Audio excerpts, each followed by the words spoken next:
მე მაშინ საჯაროდ განვაცხადი ამის შესახებ, მე იყო ბატონ დავით ნარმანიას პასუხი, რომ თუ კვირის პალიტრაში იყო, რომ ადამიანები თუნდაც ანთავისუფლებდნენ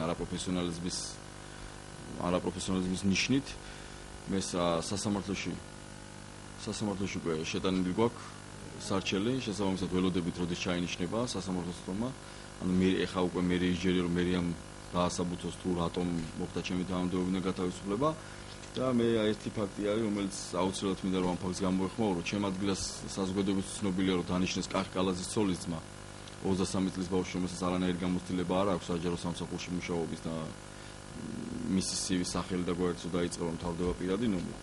და აქვე მინდა გამოეხმაურო რომ შაბათს იყო ლაშა მახარაძის მკვლელობაში ბრალდებულ ოქრიკას სასამართლოს ხდომა, სადაც აი ამონადირები მოვიტანეს, სადაც სასამართლოს ხდომაზე ეს ადამიანი დანაშაულში მკვლელობაში ბრალდებული ამბობს, რომ ინიშნებოდა იმ სამსახურში, სადაც მე მუშაობდი, ანუ სოციალურ მომსახურებასა და კულტურის საქალაქო სამსახურში ახალგაზრდული მიმართულებით.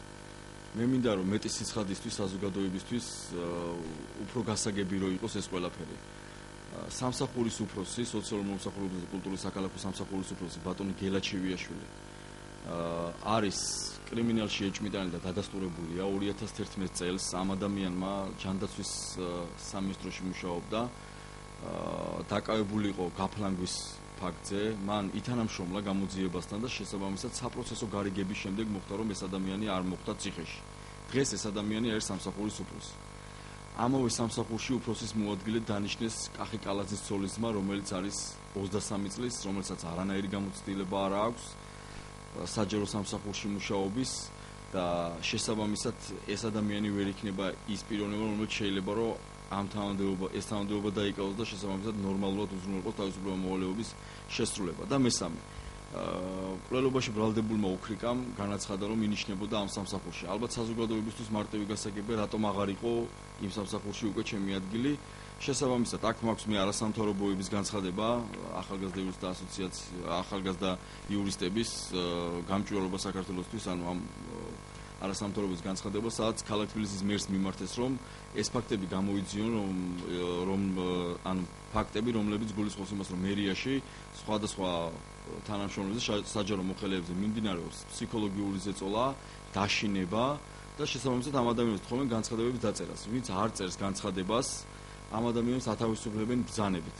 ეს რა თქმა უნდა არის სრულიად უკანონო და აქ არის მხოლოდ და მხოლოდ არასამთავრობო ორგანიზაციების თხოვნა მერისადმი, რომ ეს ფაქტები შეისწავლონ და შესაბამისი რეაგირება მოახდინონ. მაგრამ მე მინდა საზოგადოებასაც და არასამთავრობო ორგანიზაციებსაც უთხრა, რომ ჩვენ უფრო სხვა რამესთან გვაქვს საქმე და ამას მხოლოდ თხოვნა, მხოლოდ თხოვნით და ერთი განცხადებით ამას არ ეშველება. ამას უფრო კომპლექსური მიდგომა უნდა და საზოგადოება უნდა გაიგოს, რომ ქალაქ თბილისის მერი არ არის ნათესავების დასაქმების ადგილი, არ არის კრიმინალების ადგილი და ამას უფრო მწვავე რეაქცია უნდა მოყვეს იმისათვის, რომ ერთგვარი პრევენცია მოხდეს იმ ადამიანებს მიერ, რომლებიც მუშაობენ ქალაქ თბილისის მერიაში. წინააღმდეგ შემთხვევაში თუ ეს და ჩემს გარდა არის სხვა ფაქტებზეც აქ განცხადებაში, რომელიც საია საუბრობს და არასამთავრობო ორგანიზაციები, თუ ეს არ იყო, თუ ამაზე პრევენცია არ მოვახდინეთ ჩვენ, აქ მარტო ჩემზე არ საუბარი, არის ათასობით ადამიანზე, რომელიც არის საჯარო მოხელე და დღეს ახლა ჩვენ როცა ვსაუბრობთ,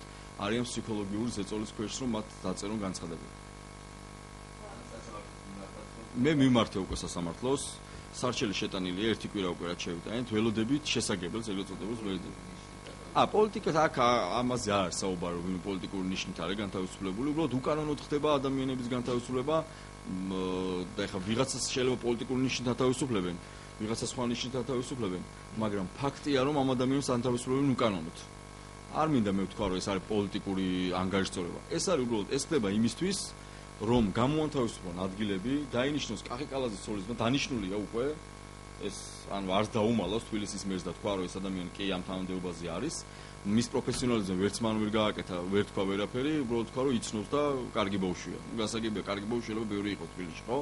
და აგერ როგორც ოქრიკამ განაცხადა, თუმცა ამ სამსახურში ინიშნებოდა და ესე არანორმალურად ადამიანების გაყრა და შემდეგ კრიმინალების ჩანაცვლება, კიდევ იმ სამსახურში, სადაც ჩემ სამსახურის უფროსი შეგიძლიათ ჟურნალისტებსაც გადაამოწმოთ და არასამთავრობო ორგანიზაციებსაც ეს ამბავი არ არის დამალული, არის ჩვეულებრივი კრიმინალი ეს ადამიანი იმიტომ რომ 2011 წელს კიდევ მან არც უარყო ეს დანაშაული, უბრალოდ ითანამშრომლა გამოძიებასთან გადაიხადა შესაბამისი თანხა და იმის სანაცვლოდ დარჩა გარეთ.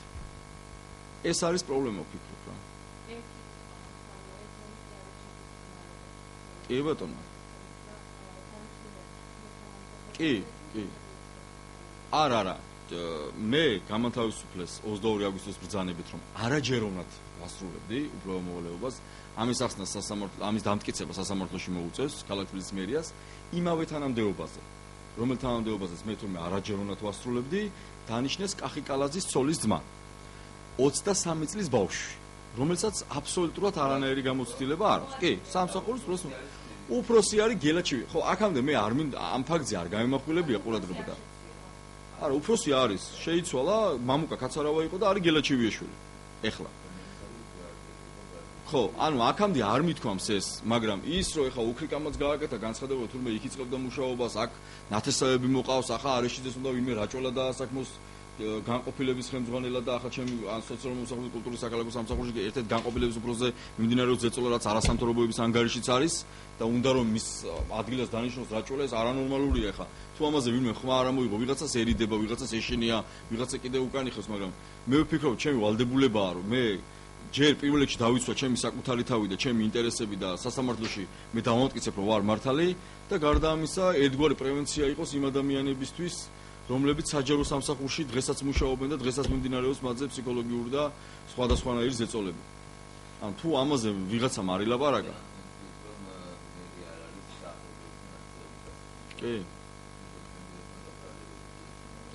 მე მოდით ესე ვთქვათ, მე არავის ნათესავი არ ვარ. და სულ რო ქვეყანა გადაატრიალო რომ ვერ იპოვიან ჩემს ნათესავს ვერ წინა ხელისუფლებაში და ვერ სამ ხელისუფლებაში.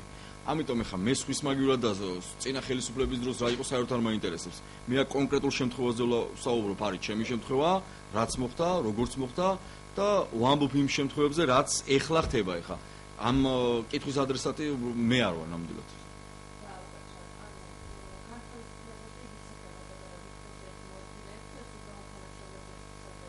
ვის ანთავისუფლებენ? აი, კიდევ აქ არასამთავრობოების ანგარიშიც არის. მათაც შეისწავლეს და მათაც ისინიც გამორთმევენ გონურიულ ეჭვს, რომ მიმდინარეობს ზეწოლები თანამშრომლებს. არ აქვს მნიშვნელობა, ეს არის თანამდებობის პირი თუ არ არის. უბრალოდ წამყვან სპეციალისტზეც კი მიმდინარეობს ზეწოლა, რომ ამ ადამიანმა დაწეროს განცხადება. გარწმუნებთ ყველა სამსახურში, სოციალურ მომსახურებაზე და კულტურის საქალაქო სამსახურში, ზედამხედველობის სამსახურში. სხვადასხვა გამგეობებში ყველა თანამშრომელზე უკლებლივ მიმდინარეობს ზეწოლა, რომ ამ ადამიანებმა ნებაყოფლობით დაწერონ განცხადება. თქვენ რომ ნახოთ, ასეულობით განცხადება არის უკვე დაწერილი ამ ზეწოლის შედეგად. როგორ შეიძლება ერთ დღეს გაიღვიძოს 300-მა ადამიანმა და გადაწყვიტოს, რომ აღარ უნდა მუშაობა. არანორმალურია ეს ფაქტები. კიდევ ამას და ყურადღება. უფრო მეტიც, თვითონ თავისი ნებით წერენ ეს ადამიანები გამგეობებში და მერიაში, იმას რა ქვია, განცხადებებს. ძალიან მარტივია, როცა სამსახურის უფროსი გეუბნება, რომ მე შენთან მუშაობას არ ვაპირებ და იცი რა, ეხა შენ არ ახარ ჩემი გუნდის წევრი და ან შენ თავის დროზე რაღაცა იქ ვიღაცასთან იყავი და ვიღაცასთან მეგობრობდი და ხა მე შენთან არ ვიმუშავებ, ან დაწერე განცხადება თუ არა და საბუთებს გაგიფუჭებ. ეს ადამიანები იძულებულები არიან დაწერონ განცხადება. და კიდევ ამბობ რა, ეს განცხადება არის ერთგვარი პრევენცია იმ ადამიანების დასაცავად, რომლებიც წლებია ემსახურებიან თბილისელებს კეთილსინდისიერად, მათი პოლიტიკური შეხედულებების მიუხედავად. და ამ ადამიანების მაგივრად კიდევ ამბობ, ნიშნავენ მის, ბატონი მამუკა კაცარავა, სამსახურის უფროსი ჩაანაცვლეს კრიმინალი ჩივიაშვილი. ჩემი თანამდებობიდან წასვლის შემდეგ დანიშნეს კახიკალაძის ცოლის ძმა. აგერ თურმე უკრიკა ინიშნებოდა ამავე სამსახურში. ასევე კახიკალაძის ცოლის ძმას უნდა მისი ძმაკაცი რაჭველა დაასაქმოს განყოფილების უფროსად. არანორმალურია ხალხო რა, ეს არ არის მარტო კიდევ ერთი ფაქტი, აქ ჩემზე ვსაუბრობ, რა ფაქტებიც ფაქტორი, კიდევ სხვა გამგეობებში იგივე სიტუაცია. თქვენ თუ დაგაინტერესებთ, მოგიყვებით ისნის გამგეობაში, ვინმე ქეშო უნდა დაინიშნოს მუნიციპალიტეტის თავმჯდომარე და ახლა მუნიციპალიტეტის თავმჯდომარეებზე მიმდინარეობს ზეწოლა, რომ ამ ადამიანებს დაწეროს განცხადება. დიღმის მუნიციპალიტეტში, დიღმის მასივის ქართული ოცნების შტაბის უფროსი დანიშნეს უკვე მუნიციპალიტეტის თავმჯდომარეს, იმიტომ რომ იმ ადამიანს დააწერილეს ნებაყოფლობით განცხადება.